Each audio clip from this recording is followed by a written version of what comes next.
Big country, isn't it? It's more than just big.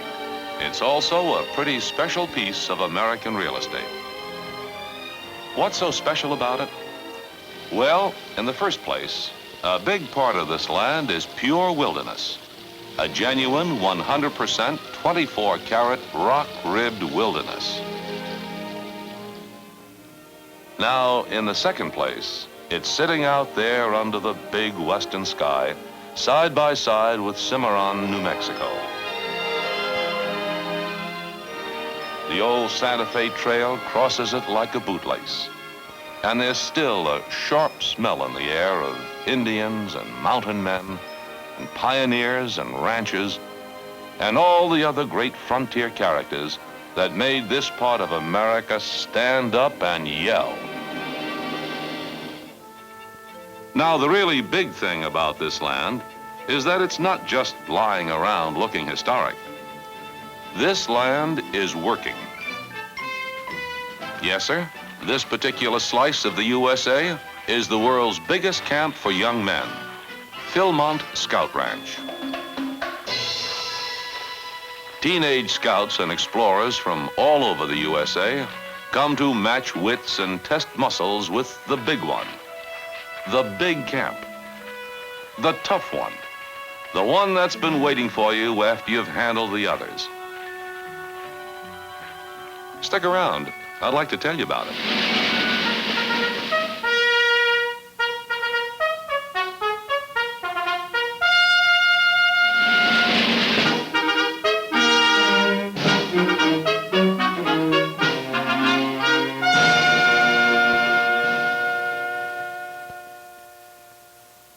There she is, the Tooth of Time, a mountain that's seen the ages roll by, seen the sights and heard the sounds.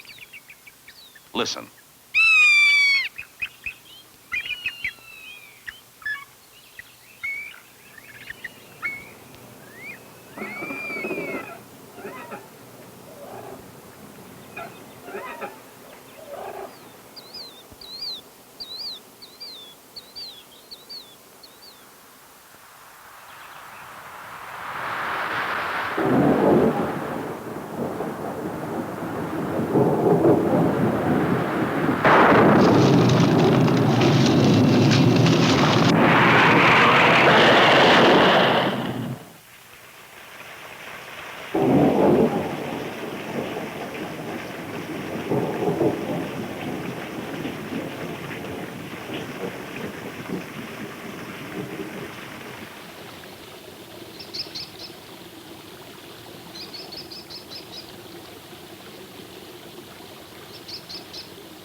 Each summer, some new sights and new sounds are added to this wilderness. From all over America, thousands of young men come to keep a date with the land that helped pioneer the American spirit. Post 184, welcome to Philmont Scout Ranch. Get your gear and report to the shakedown area. Repeat, get your gear and report to the shakedown area. And you are going to be out there for 12 days, and everything you're taking with you is going to be on your back.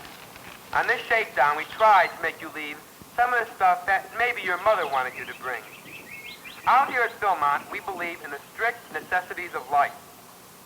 If you fellows have a camera, by all means take it. There are some beautiful sights here, and this will be an experience you'll never forget. Now you are all packed and ready to hit Bend Our Hill. But now I said Philmont was big. She is big. 25 miles long as the eagle flies, and as wide as a hard day's hike. Now that's about 138,000 acres. 214 square miles. And every single one of them is big and beautiful and tough. Now, every square mile of this place has trails. Must be hundreds of miles of foot and horse trails. And every summer, there's a population explosion on those trails, and they open for business. Business is pretty good, too. Business is good on these trails because hiking in this country is always good. It stretches your muscles, and it stretches your mind.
The glowing embers of a wilderness campfire have a way of reaching deep into the mind and soul and stirring thoughts that frequently nudge a youth a little closer to manhood.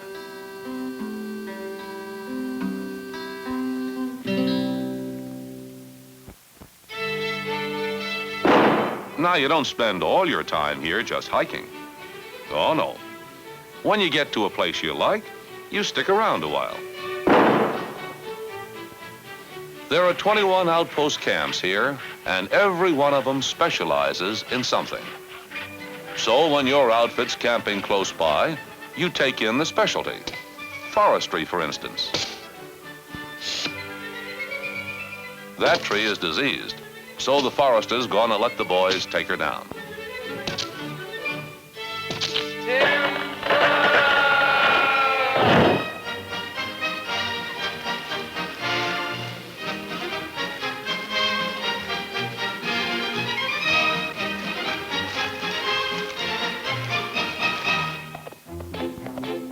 Being a real ranch, Philmont naturally has real cowboys.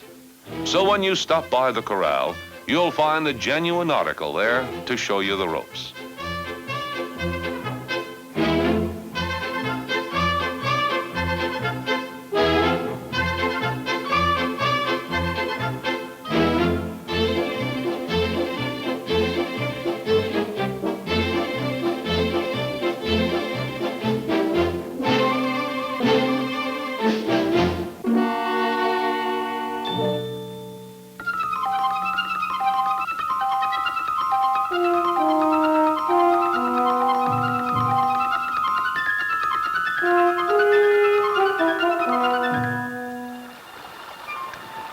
There's water on Philmont, cold, clear mountain water in streams and lakes that sparkle like jewels.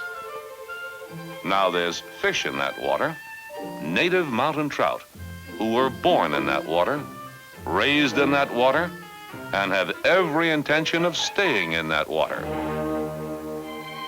Well, now it just happens there are some people down here who don't go along with this. Oh, no, don't go along at all. To hear them tell it, water's the place fish stay while you're getting ready to catch them. People who think like this are called fishermen, and there's no known cure for them. All we know is they lay their plans very carefully. They practice. They study the enemy. They practice some more and get really good at it. And then, by golly,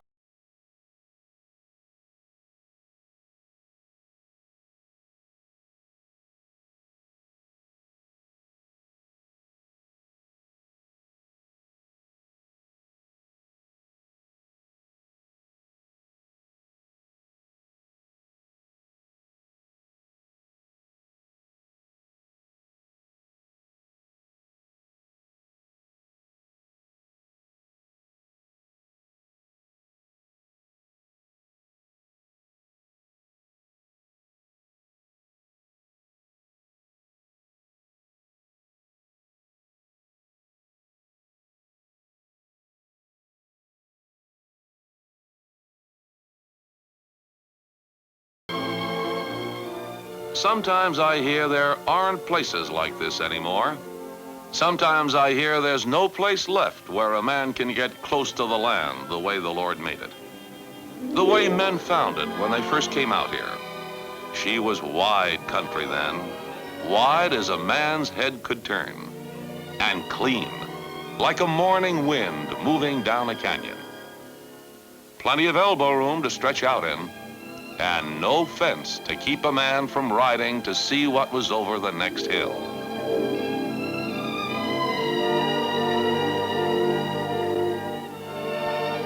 This land has been here for millions of years.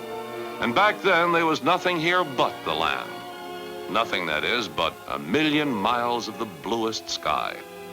And at night, that sky was lit up with more stars than a man could count. But there wasn't anybody around to enjoy all that. For a long spell, the wild things had it all to themselves.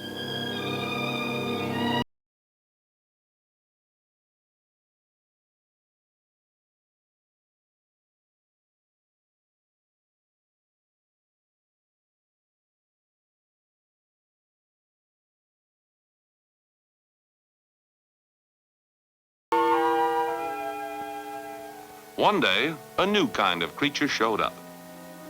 We know he was here because he left his tracks on the walls and in the ground. He called himself man, but often he went under other names, like Pueblo Indian, or Spaniards who came from the old country and named these mountains the Sangre de Cristos, or Americans who pushed in from the east of the big mountains. The trail they made getting here led to Santa Fe, so they called it the Santa Fe Trail. And you can still see the ruts of this trail where it crosses Philmont. The mountain men came along next, rugged gents who roamed these hills and trapped and took chances and stood up to this country and slugged it out. Kit Carson built a house so close to the trail he could hear the wagons going by. His place still stands here on the ranch.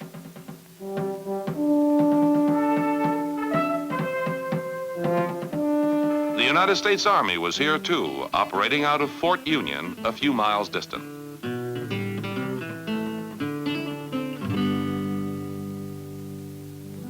Finally, a rancher named Waite Phillips came out here, and that man's heart must have been as big as the place he lived in.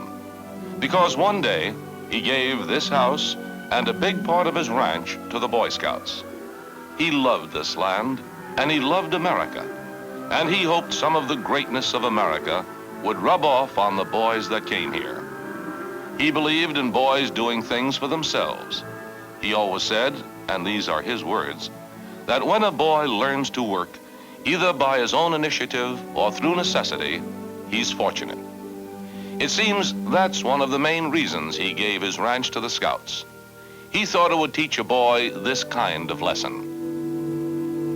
This land made men, and these men made history. Today, this land continues to build men.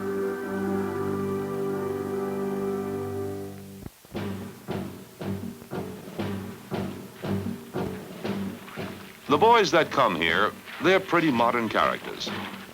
They know about rocket power and outer space and the 20th century. But down here, they meet some older centuries.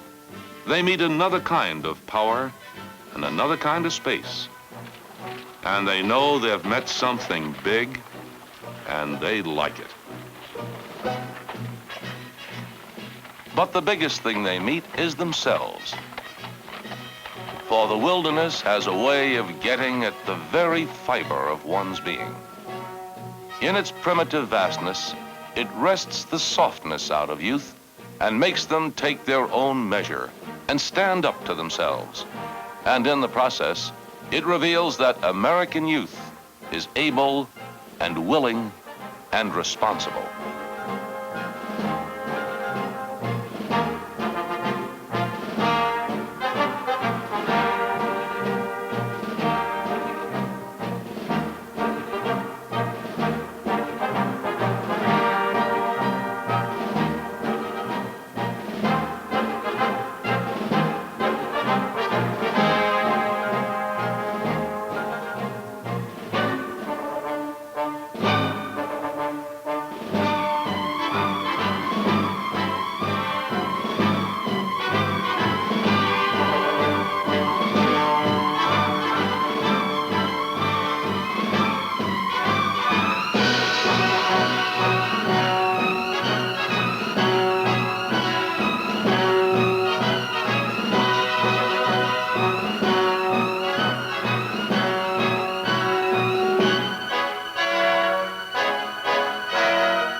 fun a boy can get at Philmont is only limited by the size of his imagination, which means there's no limit.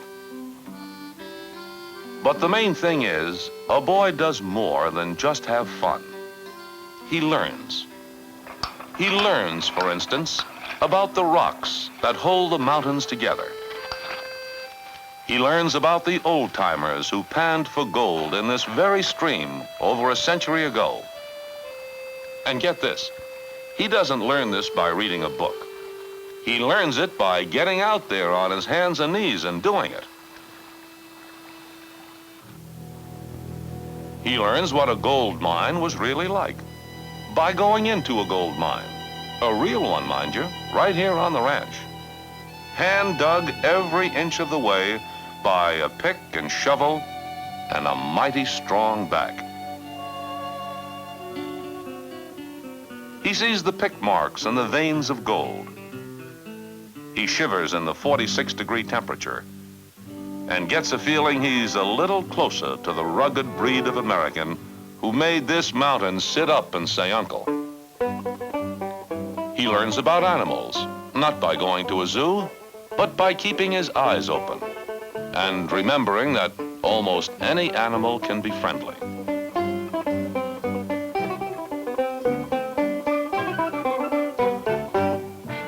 He learns about some of the earliest men in America, the Poneel Indians, who left their mark on this land long ago.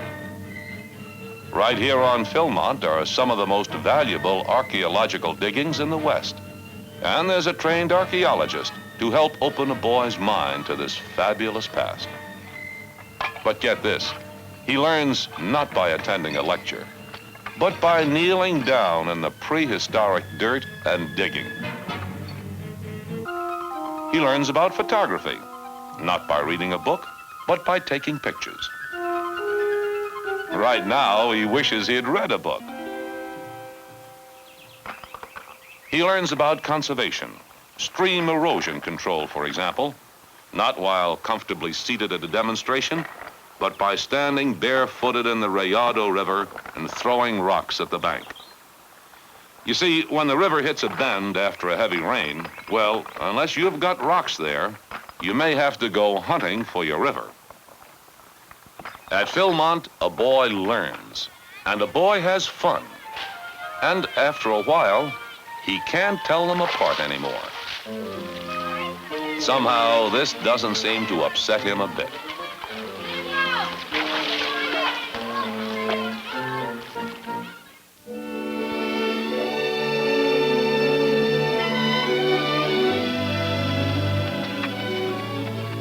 I've worked enough ranches in my time to know the difference between a dude ranch and a real one.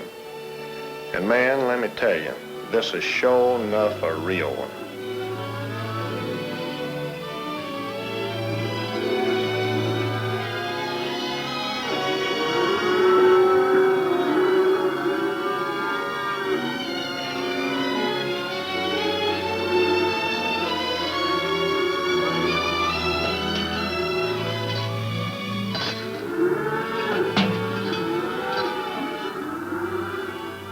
We run over 500 head of prime cattle here, 200 saddle horses, 250 genuine mountain canaries, some folks call them burros, and a whole herd of original settlers, some folks call them buffaloes.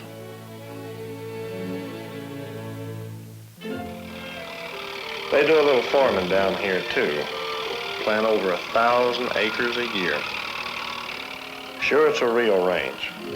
Like everything else down here, it's the real McCoy.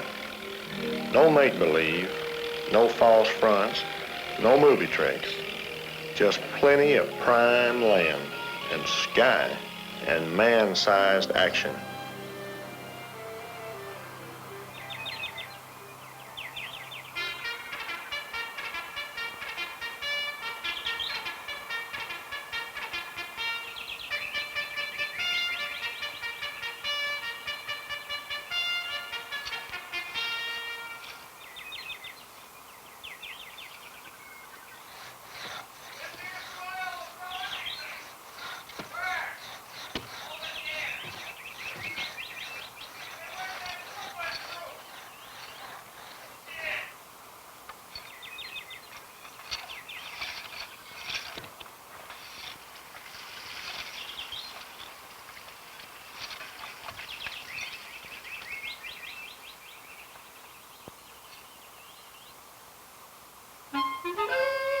Hey, Freddie, hurry up.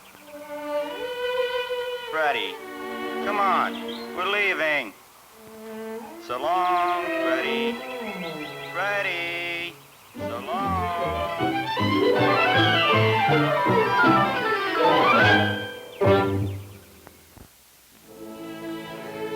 Philmont's a big place, but a boy's faith covers every square inch of it. No matter what trail he takes or who he is, his faith walks right behind him. His faith doesn't weigh a thing, but it's the most important thing he carries. A boy may not know this, but here in these mountains, he can find it out awfully fast.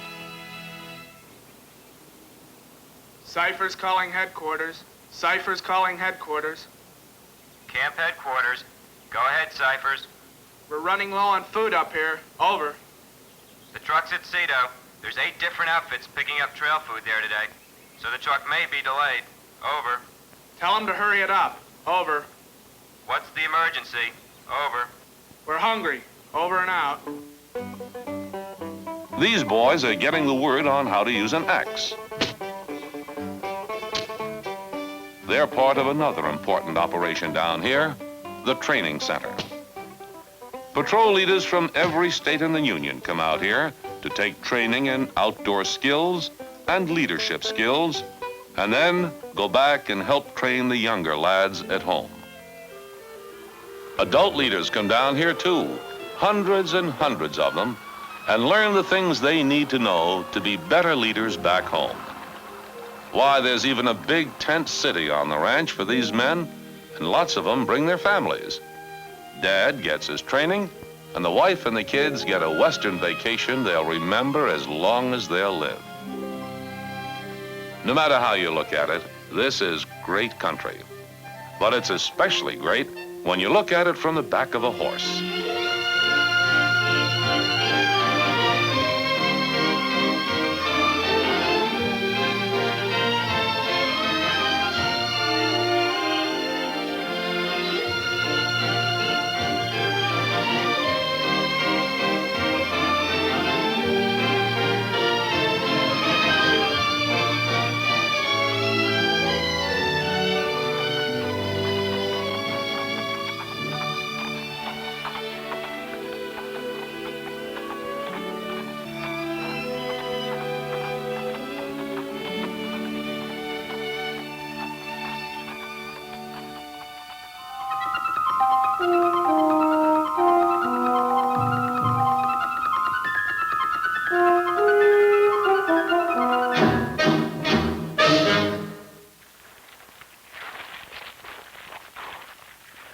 When a fellow's climbed the Philmont trails and explored beyond the tooth of time and soaked up all this magic for a spell, he's apt to be thinking some pretty straight thoughts. And sometimes, if you listen close, you can almost hear them. This place really gets under your skin. You keep looking at all that great country, the mountains, the big sky, and all of a sudden it's like you were in church and you wanted to say thanks for all this. I don't know. It just gets under your skin, that's all. Man, when I first saw those tough trails, I said, uh-oh, you're really going to have to work this time, Charlie. It was like taking a test that somebody like Kit Carson dreamed up. Then when I passed it, I said to myself, hey man, you just made the big one. And I mean, that really meant something.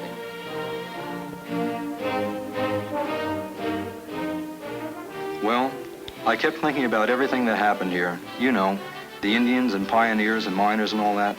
And it gave me the darndest feeling. Sort of a weird, proud feeling. Like sleeping in a bed Washington slept in. Anyway, it sure made me glad I live in America.